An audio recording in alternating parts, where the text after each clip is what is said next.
started, I want to start by thanking everybody that has come out for coming out. We're going to have a prayer, but we're going to wait for just a minute before we do that.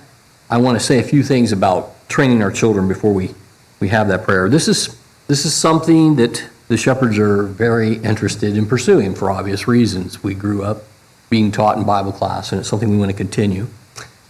And as you start thinking about teaching and things, I grew up, it was called Bible class. Bible class is for all ages. And Harb's smiling because he sees some of his favorite terms up there. We've been, using different words. Having a Bible class, it can be a blessing and it can be a curse, depending on, how it's done. And what we want to do here is we want to give God our best. And we've had a lot of conversations about this over the last couple of years, actually. And 2 Timothy 2:15 says to do your best to present yourself to God as one approved, a worker who has no need to be ashamed, rightly handling the word of truth. And as a teacher, we want to encourage everybody to take that kind of attitude and to be on that same page. We're going to go ahead and look at page 2 in the packet. To get things started, I wanted to read Galatians. Wow, that's small from here.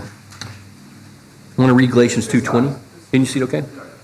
It says, I have been crucified with Christ. It is no longer I who live, but Christ who lives in me. And the life I now live in the flesh, I live by faith in the Son of God who loved me and gave himself for me. Now, if this statement represents you in any way, in any shape, or any form, then I'd like to suggest that you have something to teach to someone else. And I want you just to let that soak in and think about this for just a minute. I realize that most everybody here already teaches, but this is a true statement. If this is true of you, you have something to teach. And we're going to try to leverage that. The shepherds would like to leverage some of that. We can write the answers to the questions in the lesson book. But if we fail to write the message of our God on our hearts, then how are we any different than what the Pharisees were doing? That was the issue. We're not just looking for teachers. We're looking for teachable moments as well. So if you've got something, whenever Dwayne first came here, he was having us do those profiles because he saw that as knowing what your own story is and how you came to Christ as being something of value. And it is for our children too. Our children need to hear these stories. They need to hear from us the things that are teachable moments, the good and the bad, the things that we get excited about sometimes and the things that we don't. Can you get that? So that's the things that we're looking for, not just teachers. So if you don't think of yourself as a teacher, I want to try to persuade your thinking a little bit. And do you have those teachable moments? Bible class is also not about just filling in blanks. God's word is to fill in the blanks in our heart as well. So we're going to go ahead with that in mind, and we're going to continue this conversation after prayer. And Brian, will you lead us? Before we finish. Father in heaven, we're so grateful for the opportunity to come together, learn more about teaching. So grateful for Jesus, who was the master teacher, who showed us so many ways to reach people with truth. Pray, God, that we will learn from him, that we won't just be stagnant in the way that we've always taught, that we'll always be seeking to reach our students in new ways. We're grateful for the shepherds, efforts they put into this. We pray for those at PSD who may be hesitant about teaching, that they'll step out of their comfort zones and try something new to learn and to grow. We pray for all of our students at PSD that they won't just be students in the sense of school students, but they'll be true disciples of yours. They can be disciples, making disciples, can help form Christ in the hearts of each and every one of the ones who are in our classes. Father, bless us as we continue this discussion. Help us all to learn and to grow as a result. In Jesus' name we pray. Amen. So right now I'm going to talk about students who are somewhere between 8th grade and high school. I'm not going to talk about anything else. I'm not prepared to talk about a transition class that we have here. And that's still things that we're working through and more discussions that we're going to have, I'm sure, about that. And just trying to come up with good plans for teaching the best way that we can. And my hope is that as we get further into this, you're going to see that it's much broader what we're looking for, and skills and teaching's going to take a little bit of a different turn here. As teachers, we need to keep some things in mind, and let's just talk about a couple of those. First one is train up a child in the way that he should go, and even when he is old, he will not depart from it. That's from Proverbs 22:6. We want to point our children in the right direction. There's a direction that we're trying to get them to go. And when they are old, we want them to still be on that path and not be lost. That's the objective here that I think we'd all agree to. We want to train them, though, and the key to this for me has always been in the way that they should go. When I became a parent, and this is more for parents, I realize that. When I became a parent, though, your first thing and your first thought is when you have a male child is I want him to be a chip off the old block, and so you try to get him to do the things that you, be like you and do the things that you do. But really, if you look at this again, we're supposed to look at the way they should go.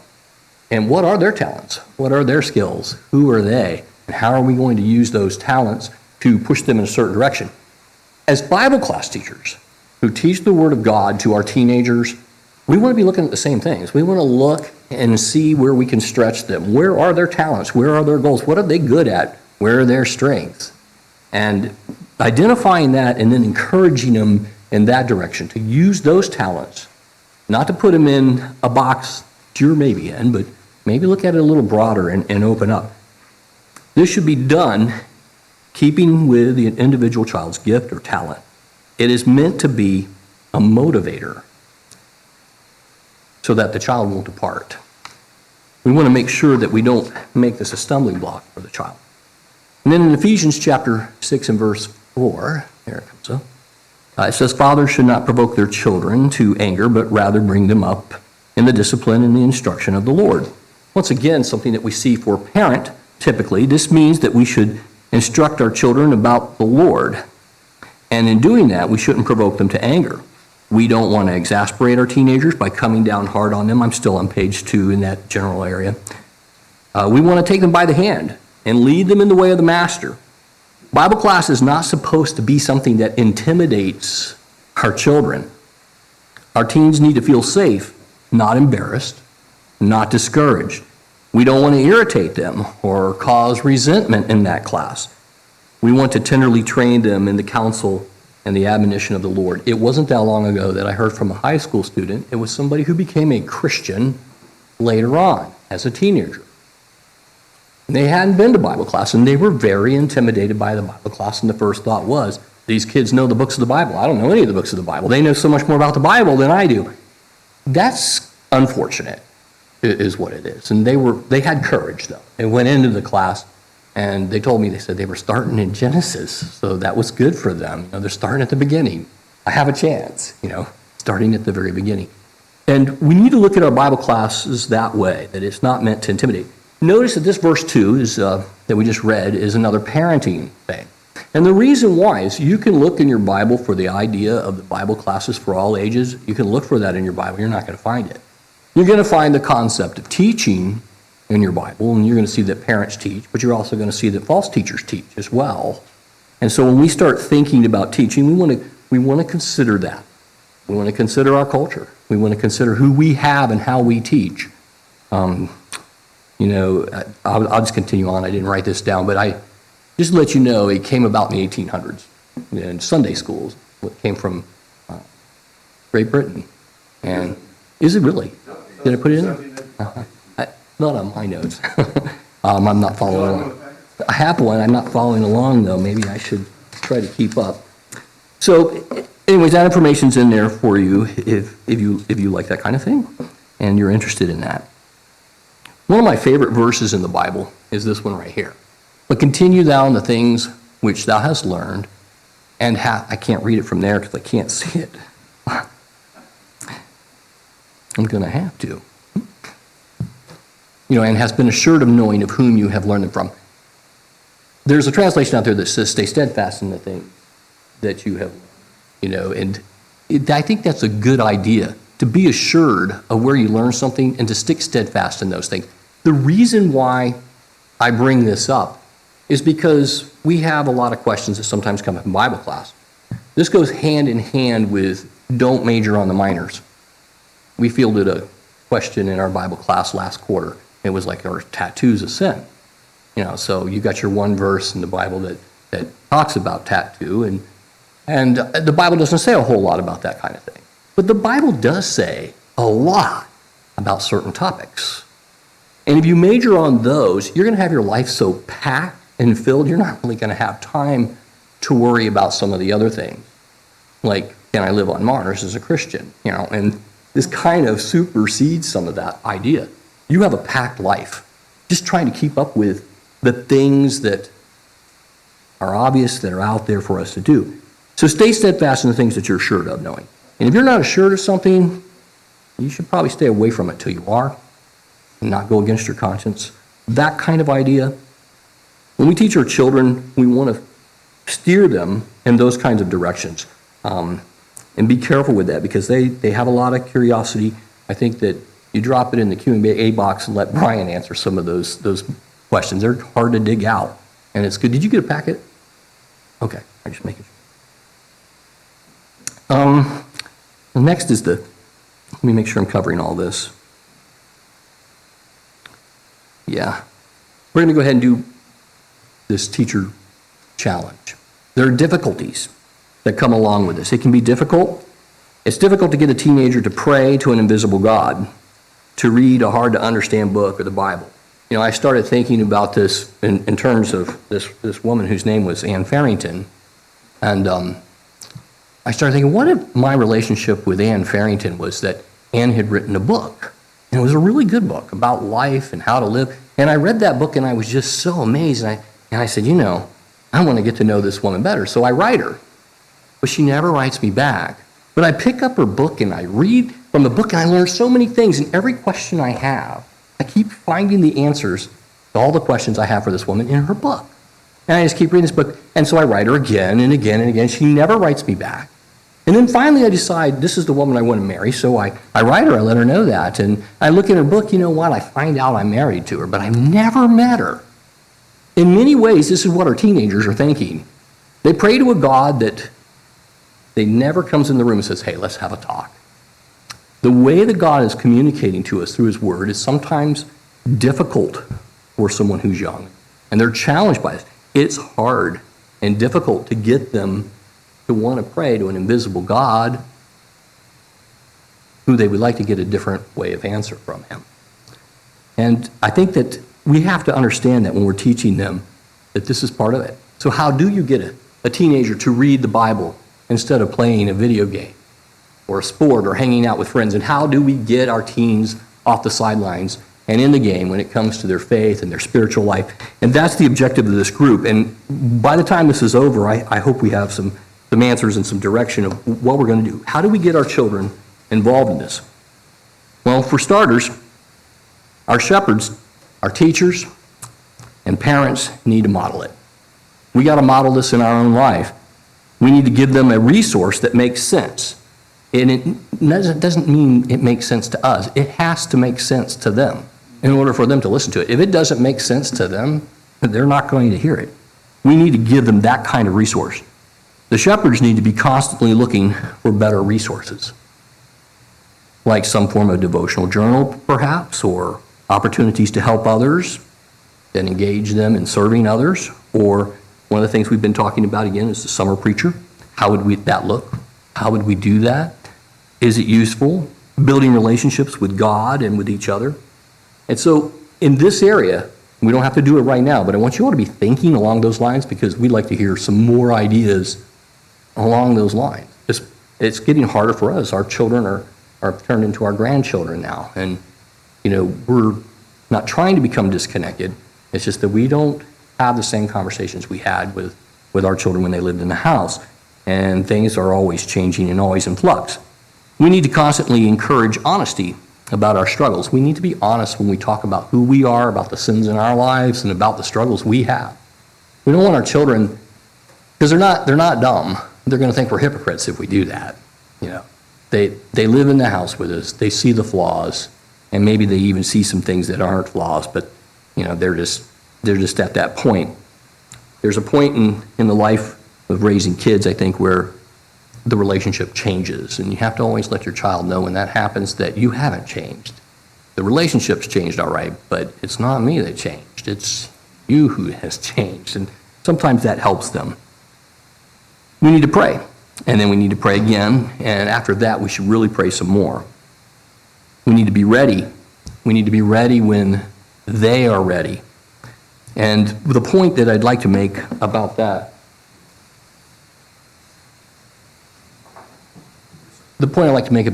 is if you're in Bible class, sometimes you've worked real hard. I've worked this class out. I did all this digging. I know all of this stuff that I'm not even going to present. I looked at all this word study stuff. I'm ready to go. I've got this. And then you've got a teenager sitting there in the class. And you know what he's trying to do? He's trying to take you off topic. And that's not what you were prepared to talk about. But this is a moment. This is a moment where they're asking a question. You don't want to blow them off. You know what? Sometimes you have to drop. When you're teaching younger people, you have to drop what you're doing and say, we're going down that path. Because you're not going to get a second chance at that. If you don't make that mistake, you will not get a second chance. If this is the moment, you got to be flexible. And you got to see those things when they come. You have to be ready when they're ready, because they're not going to play on your timetable. That won't happen. Teachers need to pay attention to that. And when that happens, just put on the brakes and stop. Don't be distracted by yourself. Watchful. Make sure that our efforts are the work of God and not Satan, because that's another thing that happens. I mean, Satan poses as an angel of light. You need to make sure that the things that you're pursuing, the things that you're teaching, are God's things. And if you're not sure, I want to refer you back to the previous verse where you stick to the things that you're assured of knowing and knowing where you learned them from. And until you are sure, you might want to hold back and just wait. And you can tell the students that too. You can say, I haven't made up my mind on that, by the way. This is the work of God through the power of the Holy Spirit. And if we are to stretch our teenagers' faith, it's going to be God's job, not ours. And so there's a certain amount of letting go and trusting God. And finally, we want to love them. We want to love them the way that God loves. We're going to be on page 3 now. Love them the way that God loves them. And so really what this is this is an education of love that we're about ready to give them. And when you look at that, what does that look like? Well, the first thing we're going to say is love God, love your neighbor, love your family, love the lost. In our plan to teach and to serve our young people during the years that they're in that age group we talked about, somewhere between 8th and 12th grade, the shepherds have come up with and will continue to develop some basic requirements in our planning and teaching. So really, what are these requirements? Well, we want to hinge our topics and teaching on the same thing that God's law hinges on. The whole law hinges on 2 things, guys. And we want to do the same thing with our classes, loving God and loving your neighbor. It's also going to require sacrifice. And we're going to get into that because that's what we're going to ask. We have a big ask coming your way, and it is sacrificial. We're going to ask and sacrifice and instruct our teachers to make teaching about serving these young hearts and not about self. And it's not going to be easy. It's going to require some work. Romans 12:1 says, I appeal to you, therefore, brothers, by the mercies of God, to present your bodies as a living sacrifice, holy and acceptable to God, which is your spiritual worship. If we do this, God's going to bless us. And if we make the sacrifices now, I think it's the right way to go. We're not going to be disappointed. Define an end goal. This is something else that we need to do. This came up in Dave Banning's workshop. To know what you're trying to accomplish each and every class, to have a goal and an end goal. When we got ready to teach, Aaron asked me, he said, do you have an end goal? That's the first thing he said right after the Dave Banning. What is the end goal? And him and I talked. I think you were probably just going, he's got too many end goals. But it's important that we look at it that way, that we have an end goal. And it was relationship. For me, I was trying to strengthen the relationships there. I thought that was important. Hadn't taught that age group in a while. we're going to do something else. And this is where it starts to get a little bit sacrificial. It's outside maybe what we've been doing. We're going to track and ask and suggest ways to track the students' progress in the classes that they take. We're going to define the scheduling process, and we're going to develop the way the shepherds will engage these kids with love. And we don't want to end up being like a dad who's never there for the kids. Our teens should see us as something other than these unreachable figureheads. And that happens real easy. It's not anybody's fault. It's a generational thing, and it can happen. And when you see us getting caught up in that, and feel free to talk to us, we want to know about it. The other part is to get the parents involved with the class and the teenagers at a new level of involvement. And I want to briefly talk about this and what that looks like. I would like to get us to a place where the shepherds are able to meet with the parents of the students, and that we can do this on some sort of timetable and some sort of rotation basis where we're able to go in, but we have information. And we're going to talk about what that information looks like in just a minute, that we can actually talk to the parents about here's where your child is at. I hesitate to do some of this because my belief is that a lot of the things that we're doing here is something that's supposed to happen in the home. You know, it is the parents' responsibility to teach their children. But I find myself, after many years of seeing how difficult that is in the lives of many people, I remember how hard that was even for us and our busy schedules and all. That's a difficult thing. So I see it as something that we can at least support and contribute in that effort. And so some of this is coming out of that. And we want to be able to sit down with those parents. We've got ideas too. We used to do the mission trips, but that was something that the parents planned. However, the shepherds back then, they opened up that door for us, didn't they? Or they brought in a summer preacher. We had this summer preacher one time he was pretty good. We kept him, and he's still here, you know. But that's how we first met Brian. And Brian can tell you the good and the bad of that part, and we may have to revamp some of that.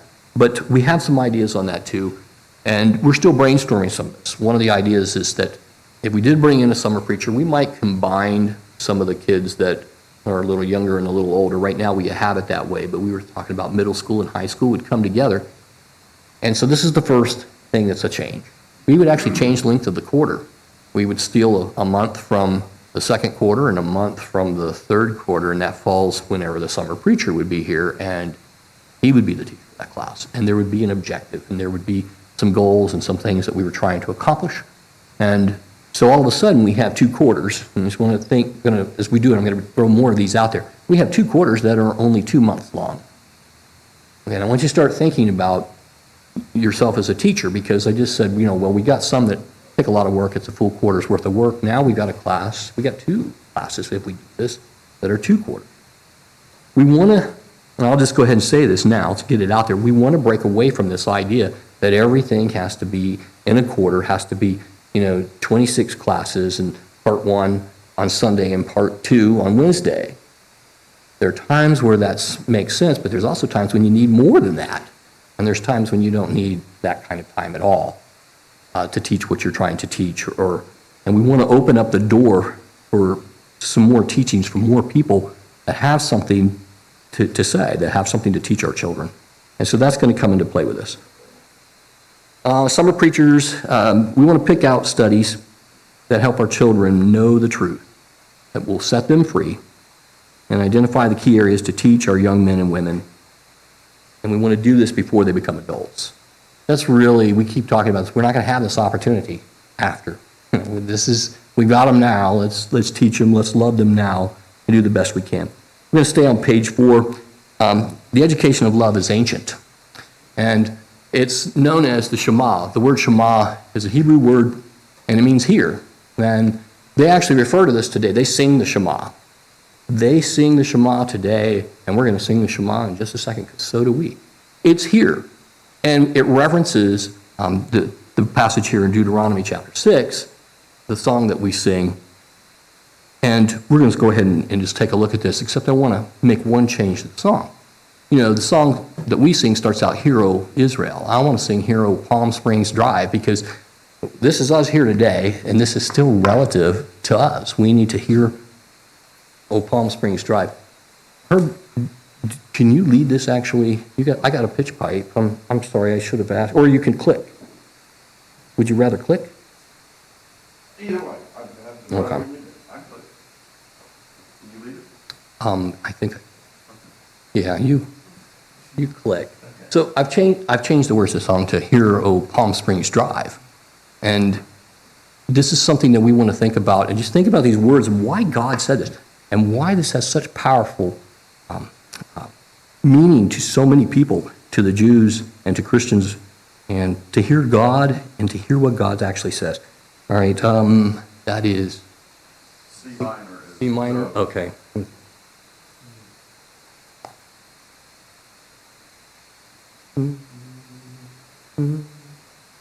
So long, here, O Palm Springs Drive, the Lord thy God is one God, and thou shalt love the Lord thy God with all of thy heart, and thou shalt love the Lord thy God with all of thy soul,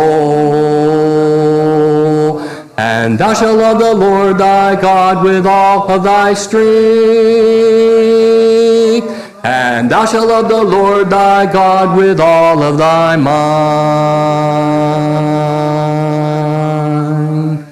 Here, O Palm Springs Drive, thou shalt love thy neighbor as thyself, and thou shalt love the Lord thy God with all of thy heart, and thou shalt love the Lord thy God with all of thy soul, and thou shalt love the Lord thy God with all of thy strength, and thou shalt love the Lord thy God with all of thy mind. Here, O Palm Springs Drive. Now, the Bible tells us to teach in psalms and hymns and spiritual songs. So I put that in there as a teaching moment. This is a song we sing, and it teaches a very powerful lesson. And it teaches something that we would want to teach our children.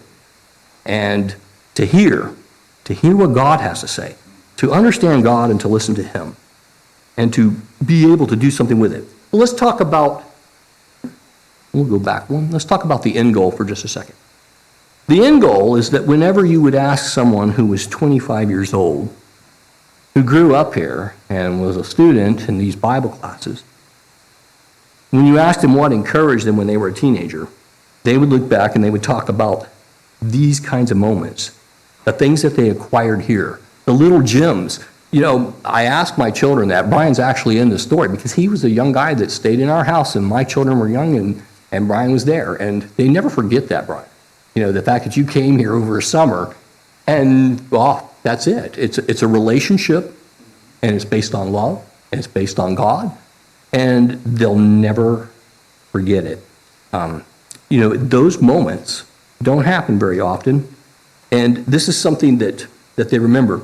I asked Rachel this question, and she remembered Dave Weaver's class on Ecclesiastes. That was the first thing that came out from her mouth. She said that was the best class she ever had when she was a teenager. It's very memorable what she learned in that class. We want to think about that. That's our end goal, is that the children would have that kind of experience and that kind of memory. So the summer teacher program, I did write down a couple of things. Use the time during the summer to bring a young man, consider preaching like we've done in the past. Have them bring or assign them a theme to encourage the hearts. I already said this because I was off script. Have them bring or assign them a theme to encourage the hearts of our kids. Combine the middle school, the high school into one class for that time during the summer. And the other things we used to do is like team nights, and we I don't think we did that this last summer. I think we COVID kind of messed us up, and outings, and we want to get back to some of these things. And we want the children to participate. This is going to be, we're going to have to encourage the parents to participate and to get the children involved. We don't want to have an environment though where we intimidate our child or we crush them. I think that's a a bad way to go. All right, so there's a student tracking handout on page 5 and 6. Let me find that on mine, because I might need it. I want to show you the idea a little bit closer of student tracking. We're just going to, let me go to that.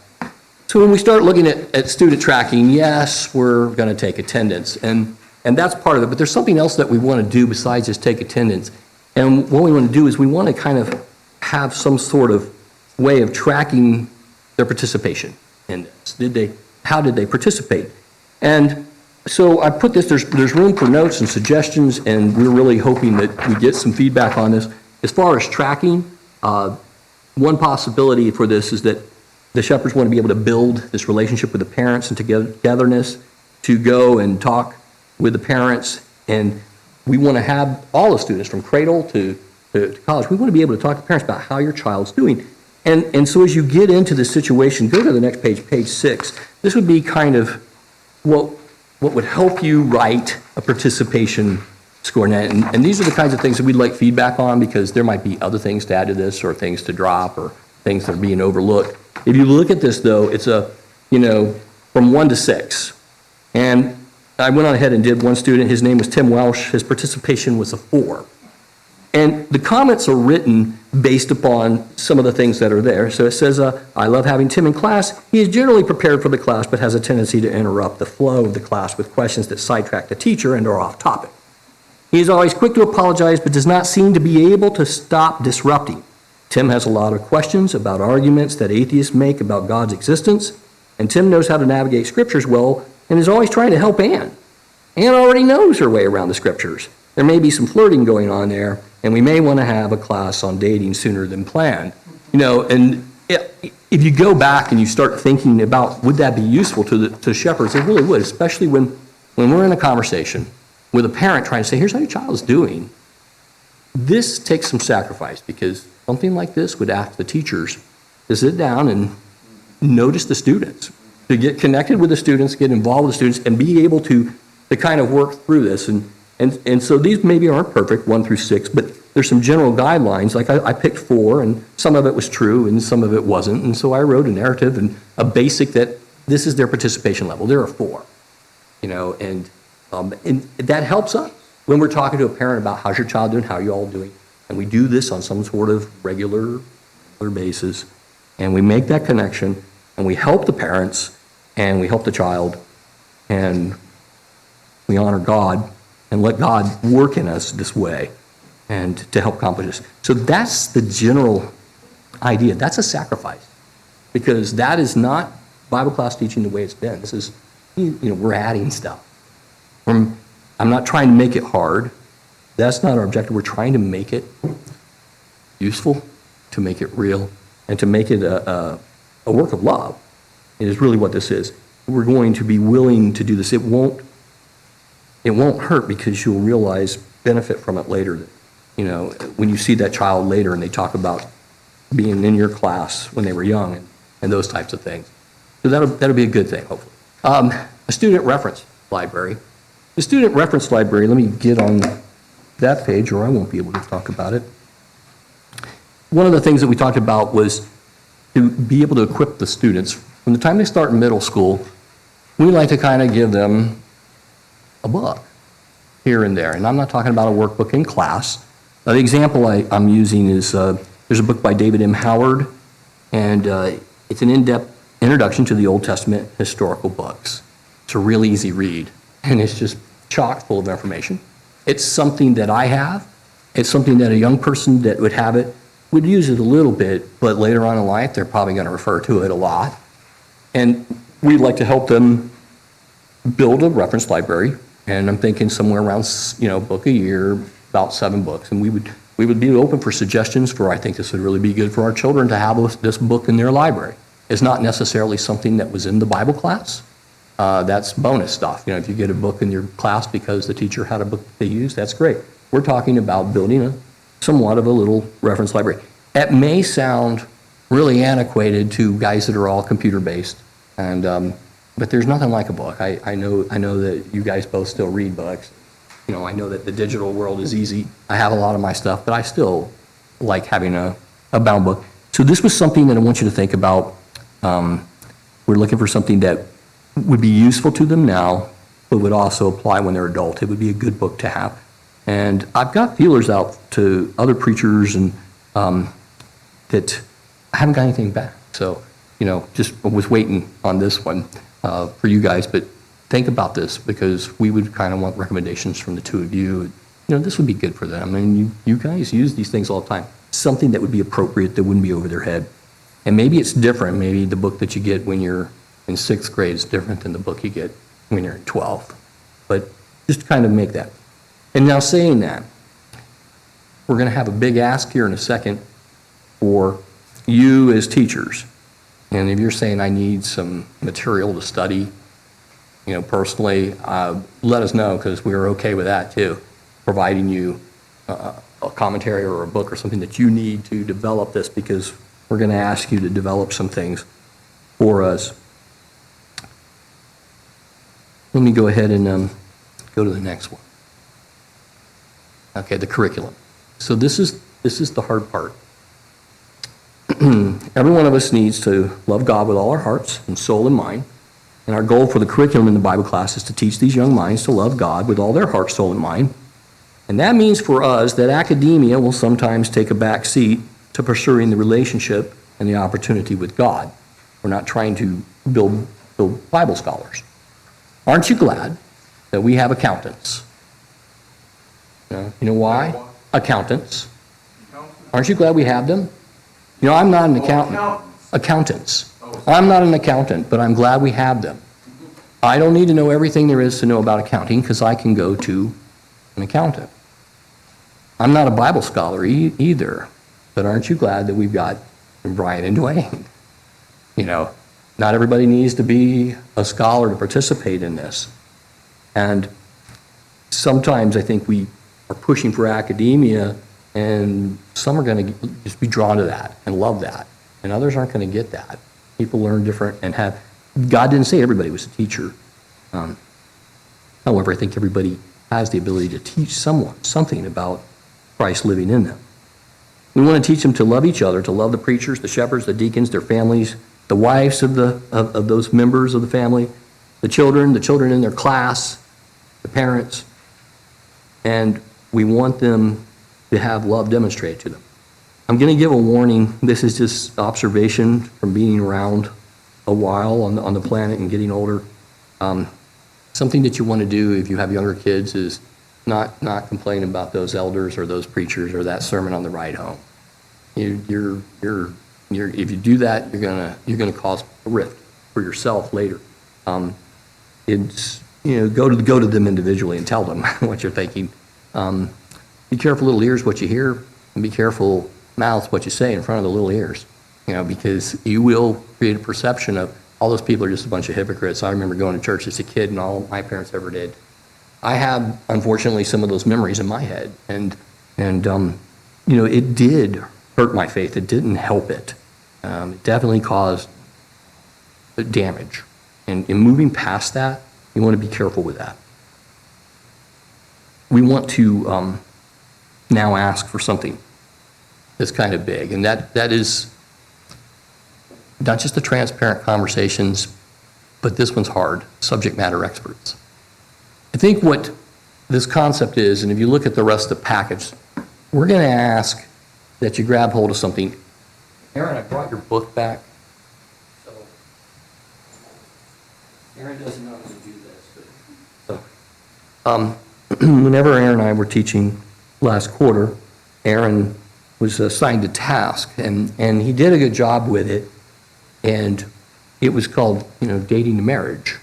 And he worked through this material, and he taught the kids. And the idea of a subject matter expert is that Aaron's going to do this again.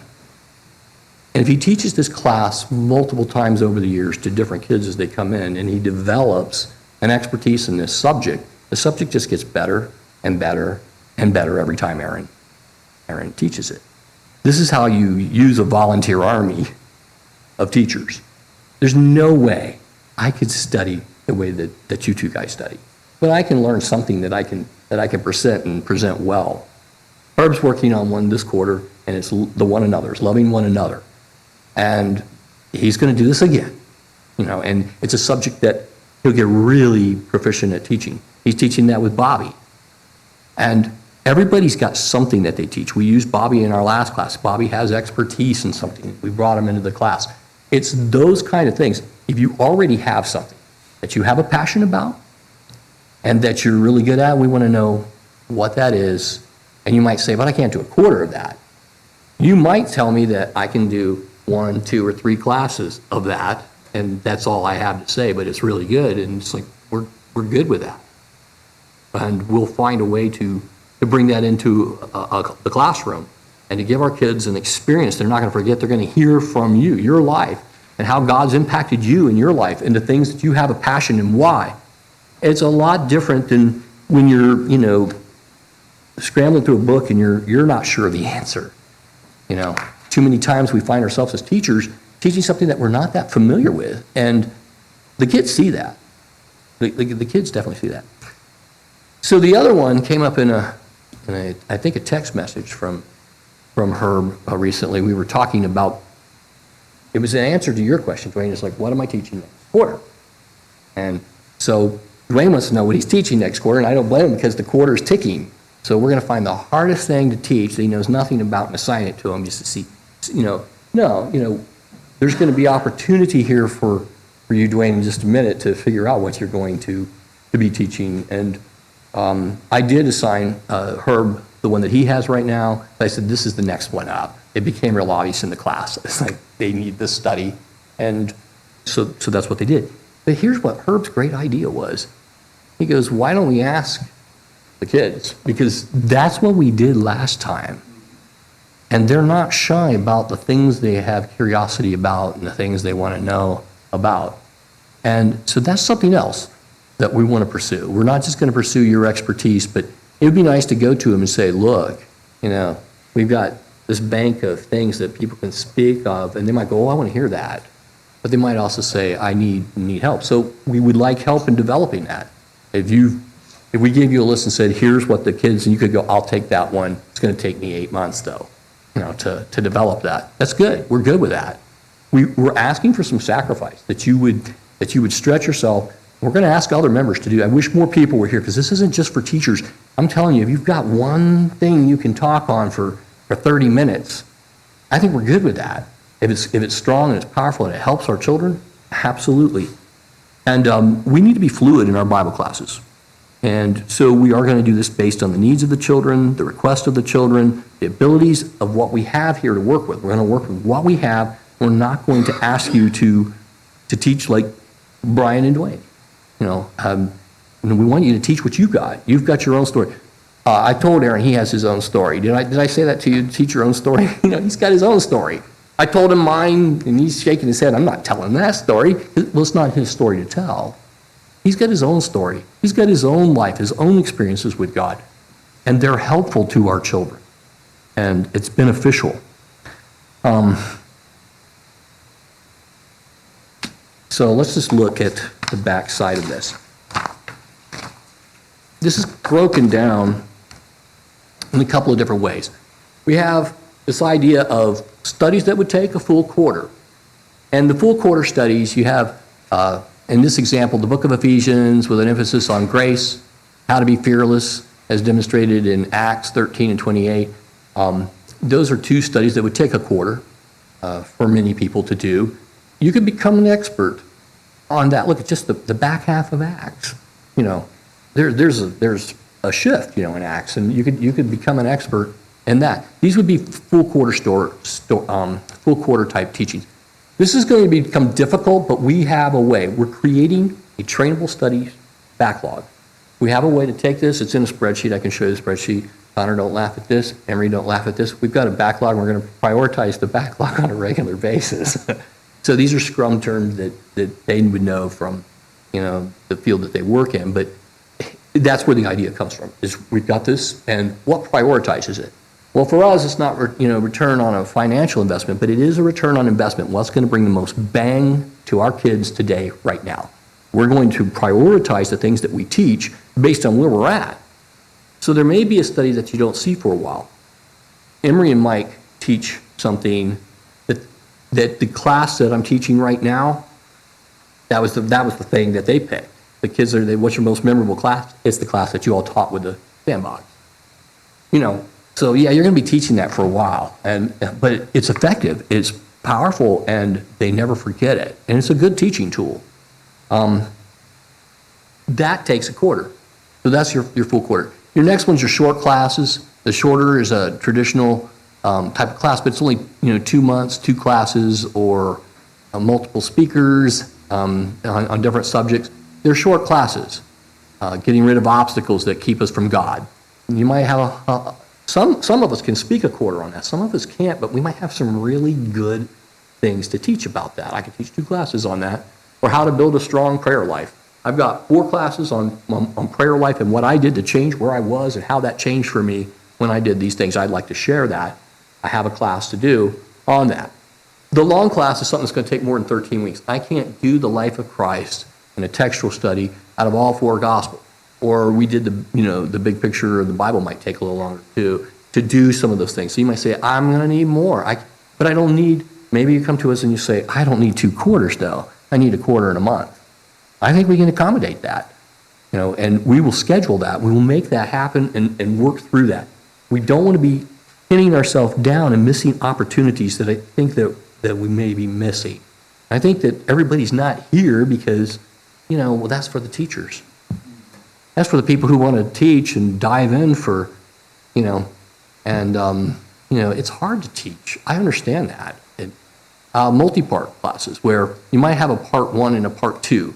Desire God first is a class that you would do. And then the next quarter, somebody would come in and do desire one another. Second, the love of one another. And those two kind of go in hand, because if you can't build a relationship with God, you're going to have a hard time building a relationship with one another. Because God's going to do his part of the relationship perfectly.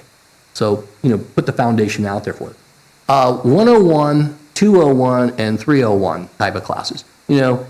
What you would teach somebody who's in 6th grade, that would be evidences in the existence of God, might get a little more advanced by the time they get older in responding to objections about God and his word and the Bible. That might be a little hard for them, but not for somebody who's a junior or senior in high school. They can handle a class like that. Brian does a apologetics class in his home. You can do that too, and we're welcoming that and opening up those opportunities. You can do classes like this. If you've got something, let us know, and we're gonna plug you into that. So what I've got here is we started the list, and in the back you're going to see, starting on page 7, here's some topics that we have, and some of them are filled out more than others. But if you see something that grabs you, Dwayne, you can teach that. Or if you've got something you say, Tim, I know what I want. This is where we should go. That would be great too. There's Ephesians, Revelation, a first exposure, to it. What does that look like for kids? It'd probably be the first time they studied it. What would that be? And you don't have to agree with the descriptions here, just those types of things. A focus on Peter's ministry is in there. How to be fearless, how to be content. Deuteronomy, how to be armed and equipped. And these are all textual studies. Leviticus, how to be holy. And, get in there, find out what's good. What's helpful for them, what's beneficial, what are the lessons that they need right now, what are the kinds of things that would help them. The short studies, we've got, getting rid of obstacles that keep us from God, developing habits to know God, that's a topical. These are more topical here, how we got the Bible. I remember a quarter study on this, and it just seemed like it kind of died halfway through. I don't think this is a full quarter. I can't teach this in a quarter. That might just be me, but I don't have a quarter's worth of knowledge to impart on that subject. Somebody else might, and that's fine too. Being transparent with God. What does that look like? Helping the kids to do that and to see their parents trying these things. I put evidences in there. God's plan for men and women in the church, as a topical study. What was God's plan for those kinds of relationships? Aaron started kind of hitting into that, and whenever he was teaching, and it's taking some of that on. And I'm not going to make him really teach it again, but he understood the concept, because I told him the concept whenever he was doing it, that, that this isn't a bad thing to jump into and to learn. It's better for him because he's younger than the elders. I don't think we really want to be talking about dating. They're, back whenever the horse and buggy pulled up, it was a lot different back then. So, connecting God's way, how to build stronger prayer life, how to worship. So these are things that you can fill in and you can look at and you can comment on, or you can grab and you can say, I'll commit to that. And that's really what we're asking. We're asking you to commit to something and to suggest others, because we're not done building this list. We want a backlog that's this big so we can prioritize it, to what's current, what's now, what's happening, what we need right now. There may be something that sits on that backlog for 4, 5, 6, 7 years. And all of a sudden it's like, okay, we need to teach this now, and Dave's still around, he still knows the material. And it's like, so yeah, Dave, you're going to teach this next course for us, and we want you to look at it and approach it that way, with becoming the subject matter expert on some of this. And then there's a worksheet for you to take and consider and actually say, I've got some ideas. This is what we would really like to get out of this meeting from you, is some things that aren't on that list. Some things like, here's some things you need to put on your list. Here's some things I'm willing to teach, or you can volunteer someone else to teach it. If you happen, maybe you know something. Maybe you know something about someone you say, this person would be really excellent at teaching it. So page 15, if you can help the shepherds with this and give us some more, we want a bigger bank than what we're working with, and we're going to keep working through this, but that's where we're headed. And You don't mean bigger bank, you mean bigger backlog. a bigger backlog, thank you, a bigger backlog that and I'm trying not to use the word, we're going to groom the backlog, because that's the phrase you use. We're going to groom the backlog by prioritizing it and bringing it up to date. But maybe we'll get Emery to help us with that. He's done that before. He actually was a product owner at one point, so he knows how to do that. There is something else here. This is not from, you don't have to fill this out. I want to get feedback on it. There's how do you feel about surveys like the following sample being used as a tool to engage members to become teachers? I'm not asking you to do the survey. I want you to look through it and say, you shouldn't ask that. This is good. You should have asked this and this and this. I hate it. Don't do it. They don't work because, or the best thing I ever saw. And that is what I have right now. That was a lot, and most of you have stayed away, which is good. I know it's hard. It's Sunday. I'm having a hard, huh? That's what I was going to ask. So are there questions and comment, and it doesn't hurt our feelings. We've been wanting to get this out there for a while and start this dialogue. It's a freight train, headed for a wreck. Let us know, and let us know why. We don't want to do that either. We don't want to derail everything, but we don't want to. We don't want to head down the path that seems like we've been stuck on the last few years. And it might just be COVID, but there's something lacking in the class. There's something lacking in the parents. We're not on fire about teaching our children the things of God like we are about making sure they get into a good college. And I don't understand that. Everything I know about God, it's the other way around. There's something that trumps everything. And life is too short to not have that. So I'm going to shut up, and what do you guys have? Do we need a mic runner? Well, I'll start, because I've been taking notes here. So I think there's a lot of great things we're doing. Like I said, if something's not working, you need to change how you're working it. So I think the fact that we're changing, defining how our classes and defining, not just sticking to the cookie cutter mold that's been done for how many decades we've been alive, right? It's the same thing we've done over and over and over in church. So I think the idea of changing that pattern is great. Things that I was a little more cautious on was, so I taught the middle school class. Middle school class is no longer involved, it's now middle school or high school. So the first thing was the track team. The first thing I thought of was, the kids don't want another school academic class. And this is what it's turning into, it seems like to me, it's now you're just giving them a grade. No, we're not looking for a grade. We want you as a teacher to say, this student's, we're not really going to say, here's your grade, Johnny. It's participation. It is, but it's not his participation grade. It's our conversation with the parents. You know, I mean, that was the way I thought we were talking about it. But I could be wrong, but that was my, you know, I don't want it, we definitely don't want to go that way. We don't want to make it, you got an A. A matter of fact, that's part of the problem with the intimidation. We don't want to be able to intimidate somebody. But I do want to tell somebody, be able to go in and tell someone, you know, your child's asking these kind of questions. This is what's on their mind. Like if a child is derailing the class, I think that's not bad. I think we need to pay attention to why is he doing it? What's he asking? What's he saying? What's he thinking? I want to know that. If I'm not in that class, I don't know. I don't know what's going on. I do agree, though. And that's the last place we want to go. So that's a good point. Jared, you had something? I wanted to expand on your comment about questions in class. To me, a question in class, whether it's on or off topic, is the best thing you can have. You will,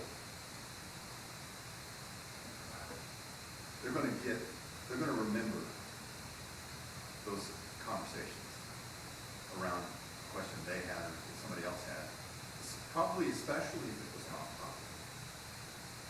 If they're asking questions, at least it means they're interested.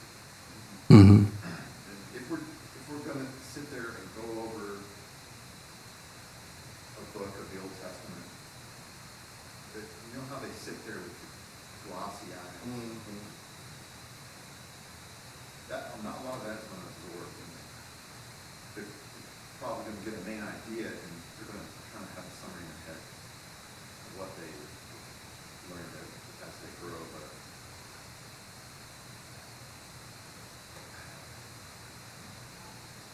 the questions that they ask, it speaks to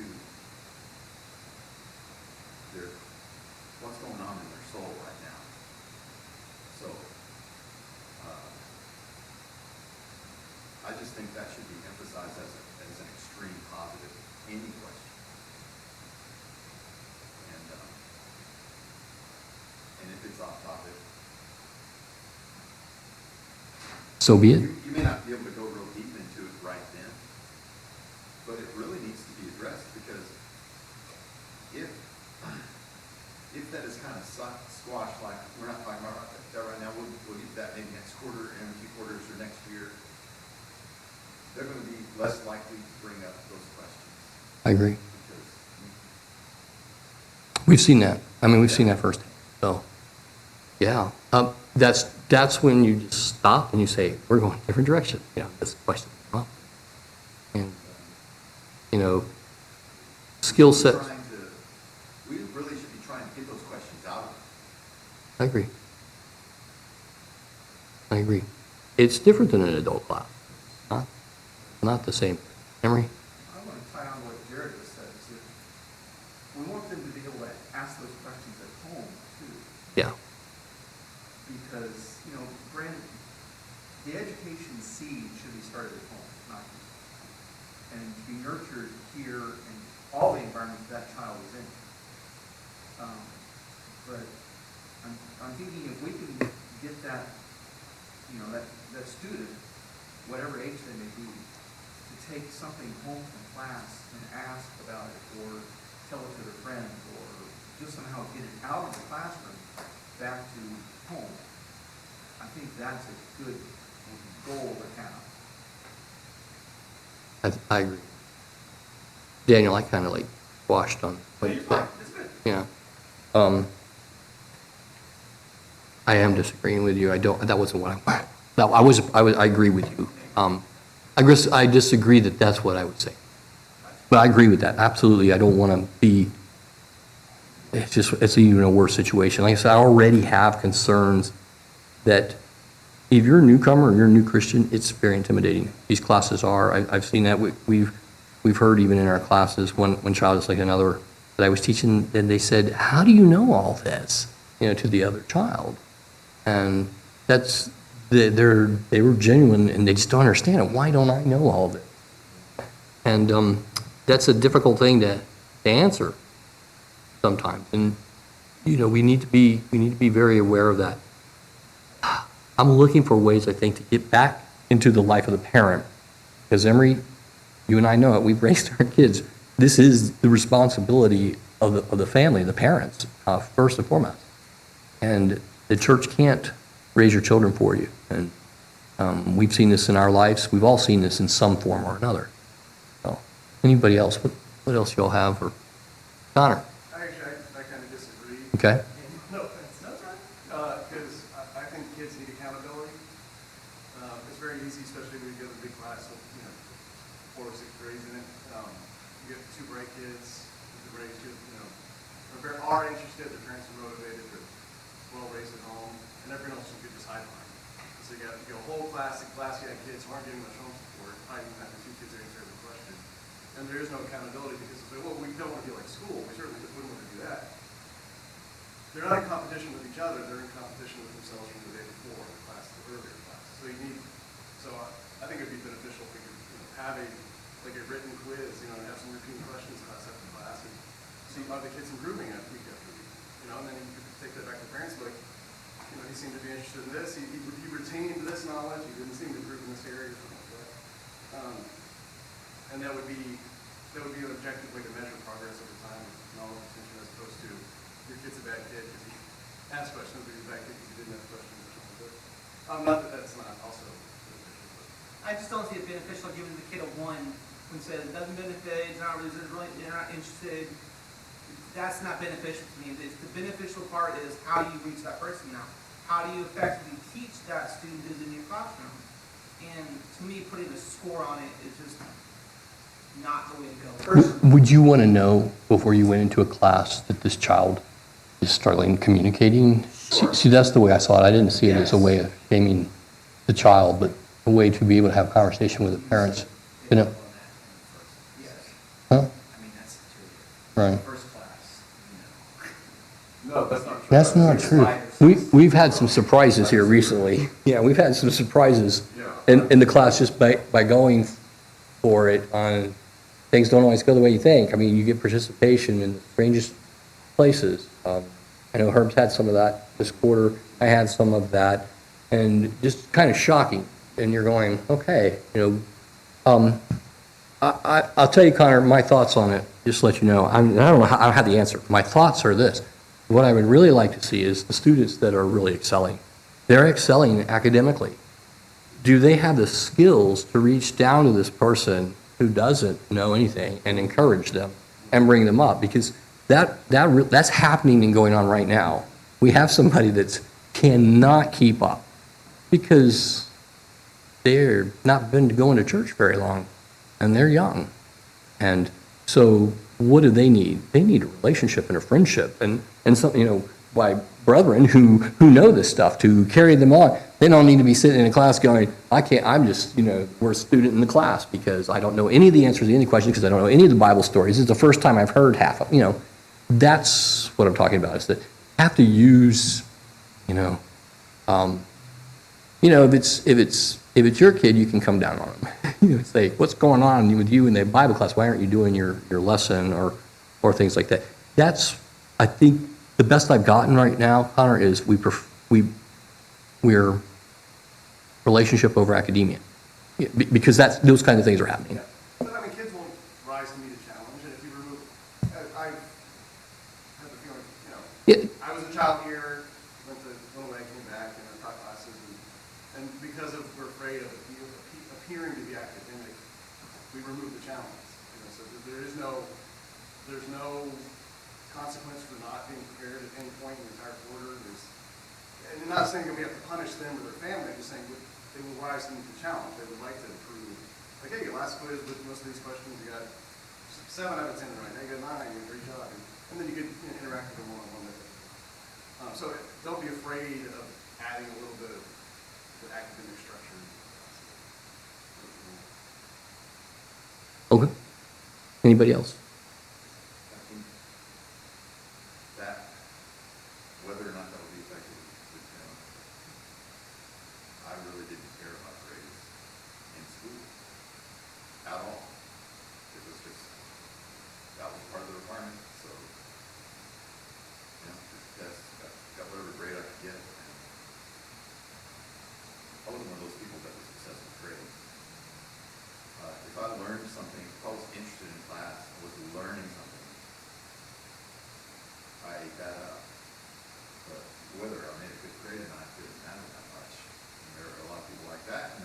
people that are obsessed with getting a great grade, take a lot of pride in it. So, But if you took the grade out of it, but you got feedback that said, hey, here's a bunch of stuff we were supposed to learn, I didn't learn that much. You know, I missed this, and this. Would that be helpful or something? If you would respond to that doesn't look like a grade, but it's feedback. Yeah. Here's how much of this information you're getting. Okay, so we drill on the younger groups a lot. We drill them learning the books of the Bible, learning certain things. And as they get older, there are students that know the books of the Bible. They know where things are. They know the stories. They know where things are. They know where, and there are students who don't.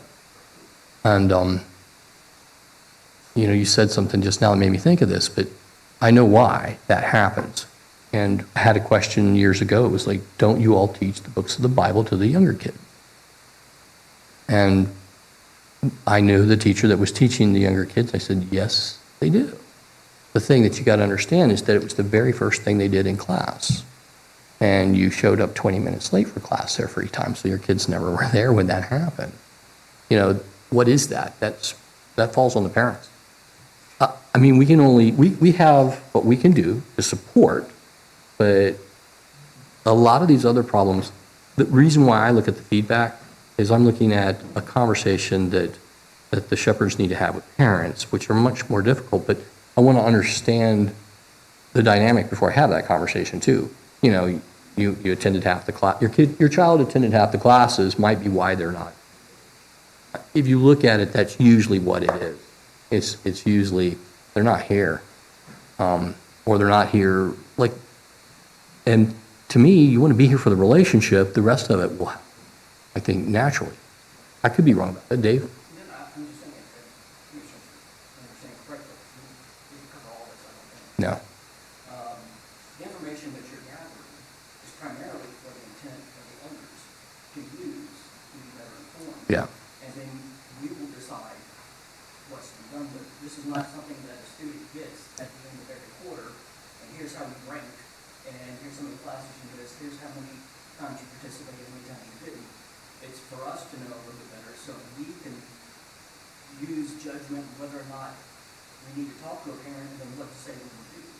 A simpler example, because maybe I took this into the weeds a little bit, a simpler answer would be this thing.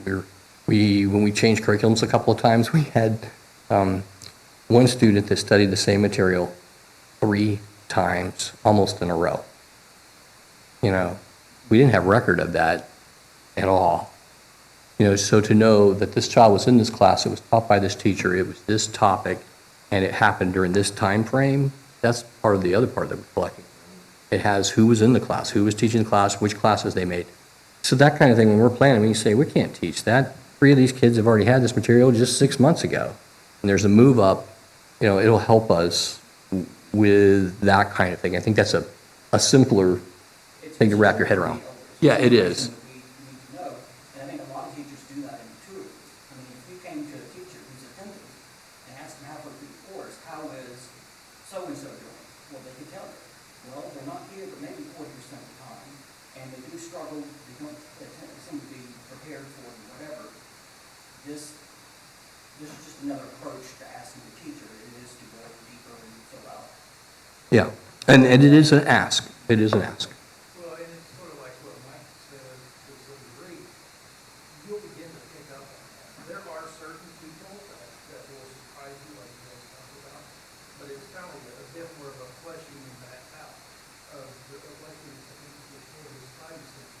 Where if you give it a couple of times and you see who's there, who's not paying attention, who can do it, whatever it is, you'll begin to get the sense pretty quick. Even if you have never taught it, you don't know it, you'll figure that out. It's just so that we know that, because I agree with the basic. We're responsible as the shepherds to help the moms and dads, the parents with the kids. To say otherwise, we can tell them. And we tell them that we don't have the information to talk to them about. I think we're coming up on those slides. Are there, who wants the last word? Huh? Yeah, who wants the last word? Rory, you want the last word? I'm not necessarily going to Okay. make it the last word. I didn't quite hear it, and I just want to throw out whether or not this would be helpful, but I didn't feel like that what I haven't heard here. We talked about, when you teach a topic, you need to know why you teach a topic. What am I intending to not teach this topic? What are we trying to do with the program? So when a 17, 18-year-old leaves this place, what should these classes, whatever these topics, what are they trying to do? I can show you a spreadsheet of another way of looking at this, and it's not going to work. Where we were looking at it from the standpoint of, sixth grade to 12th grade, so there's no duplicates, so they study all these topics, and we had this topic bank, and you would go through, we were watching the repeats, we had an advanced and an intermediate. Dave got tired of looking at the spreadsheet because there's too many colors on it and too many arrows and too many things going on about how we figured out how to actually do that. The problem is that we don't have the students in the program. We moved, to 8 to 12. We started looking at this, we're going, what's killing us is that a child sitting in the class by themselves on a Wednesday night is a really horrible idea. It's just the worst idea. And so we started saying, well, I'm not trying to make sure that they cover this whole set. There are some things that I think that we should definitely try to get within the time frame that we have them. Some of that's here, but I'm really asking, that's what we're trying to do. Which books? Like I would say they were the textual studies. Which textual studies are we going to do? Why are we doing textual studies? Well, we should do some. But okay. What- Good I'm point. trying to get to the bigger question of what are we expecting them to get? Well, right in the middle of all of this, you all were going to teach the Sermon on the Mount. Let me tell you how some of this came about. You guys were going to teach Sermon on the Mount. So we're like, we'll teach Sermon on the Mount in the high school class. And it was right after we had had that workshop.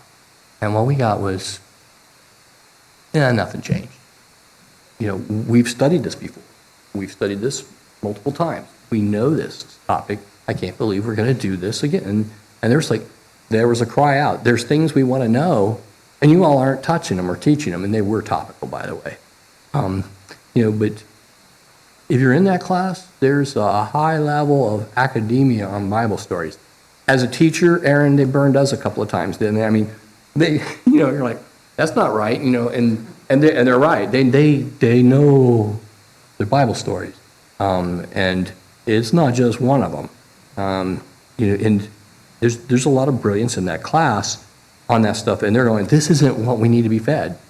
And there's things we have questions and nobody wants to talk about, and some of it is this is why we're asking for help. Those sheets, I don't have that list of, here's what we're doing.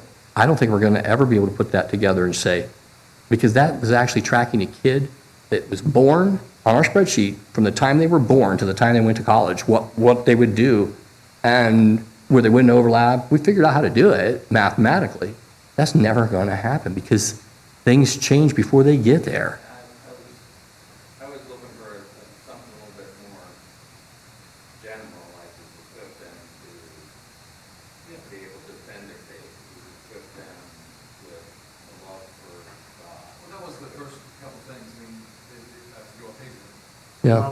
Love the Lord your God with all your heart, and to love your neighbor as yourself. If they can fulfill the two greatest commandments, I think is one of the overriding principles that I'm getting. Yeah, those are in there. Yeah, but I think you want something a bit more concrete. Because Dave Banning, this is what Rory's getting at. Dave Banning, when he was here, he said, you need to have, 5 things that absolutely, these are the goals. I don't know if it's 5, but at least a set amount of things that you want them to learn and to know between, the high school years, basically, before they go off to college, and maybe including middle school as well. So I think I don't think we're saying something different. I think we're saying we want you to help us do that. I mean, we've given you a whole bunch of topics here. Some of them I think have more merit. I certainly have different views on it. I also want to hear from the students, and I want to hear from you. I think that was that one worksheet. We were hoping to be further along on this than we are. But Mine's not so much, specific topics, but specific abilities. oh, I get you. Life, Christian skills. That would guide your choice of topic.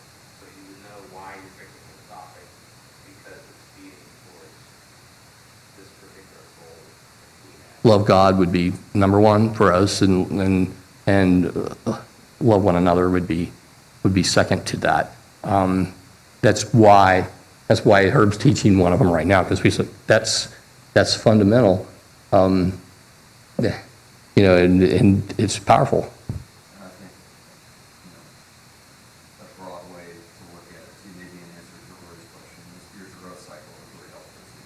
Like, those are skills we want them to have. We want them to know how to worship God better. Good stuff. How to study His Word, how to do Bible study, how to love each other like Herb's doing. That's maybe a way we should look at the topics we have. How does this support those things directly? Maybe there's some good ways to do that. You're kind of fishing for comments, but this is sort of a question too. Where does their status as Christian or not Christian fit into this?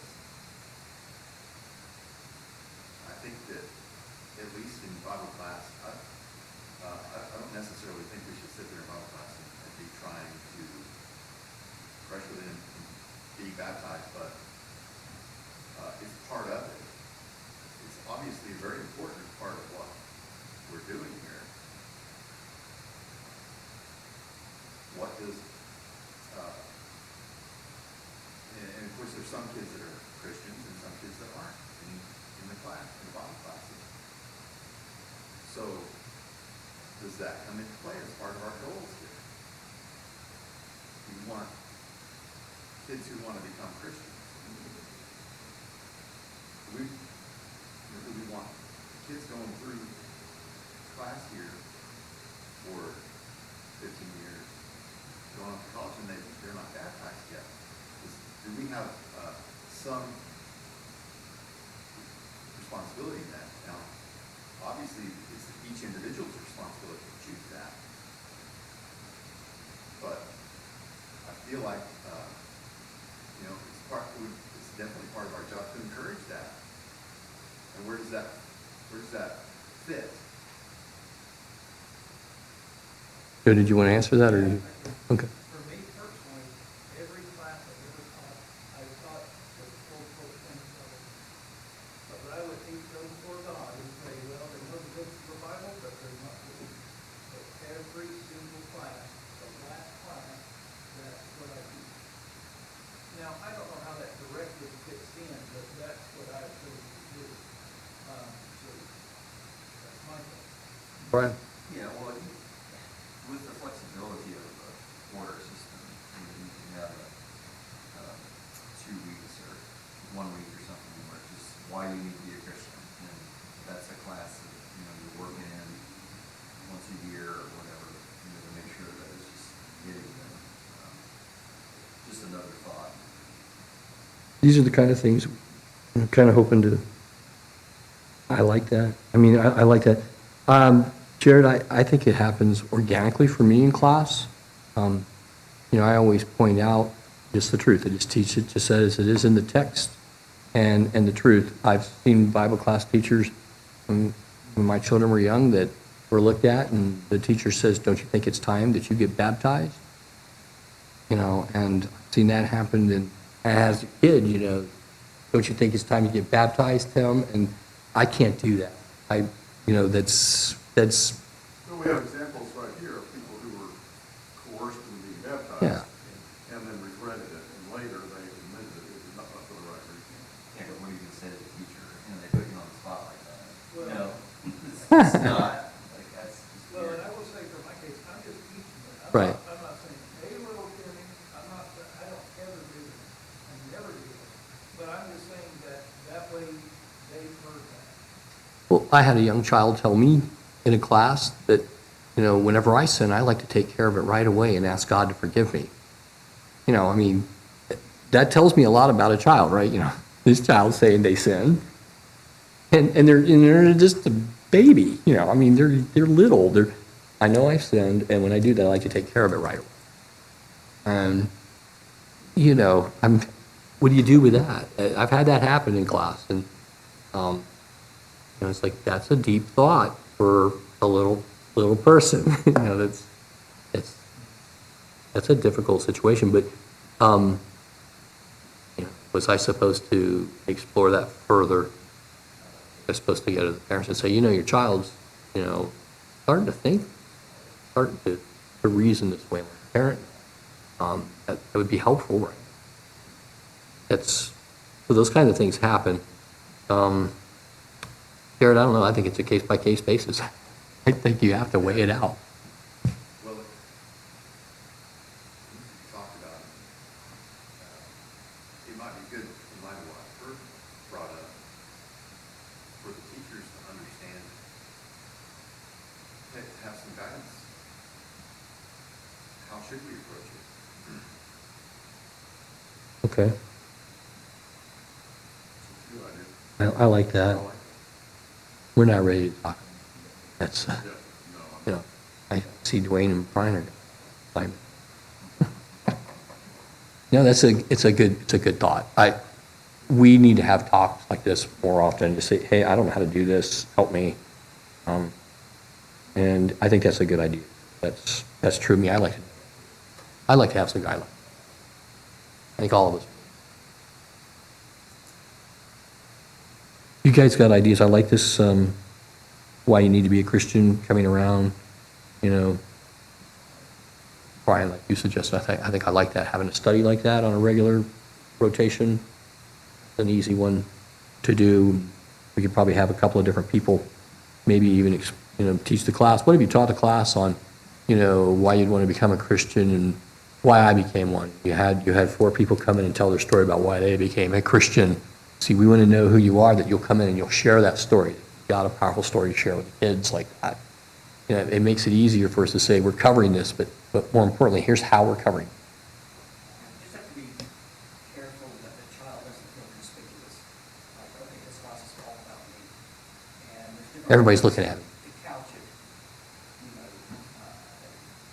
But anyway, it's a good suggestion, but we just kind of talk about it. And we did speak at one point too, that there were certain classes that we wanted someone to have gone through, whether it be evidences or whether it be, there were classes we want them, whether they wanted them or not, at some point, there's a decision that's been made, we really need to know this.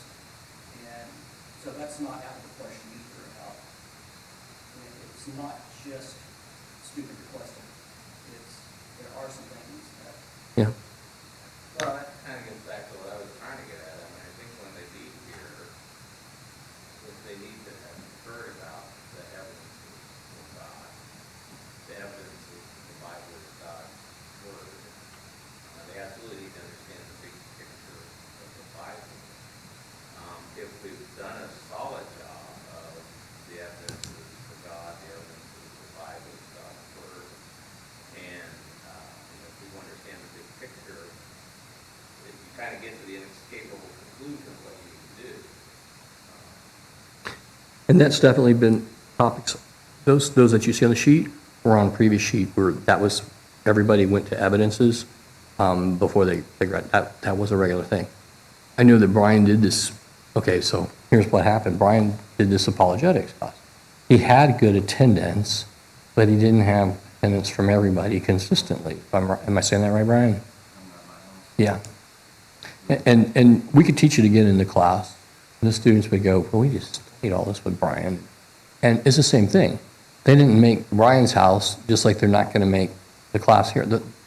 Part of this is, it is being taught, but just because it's not on the curriculum doesn't mean it is.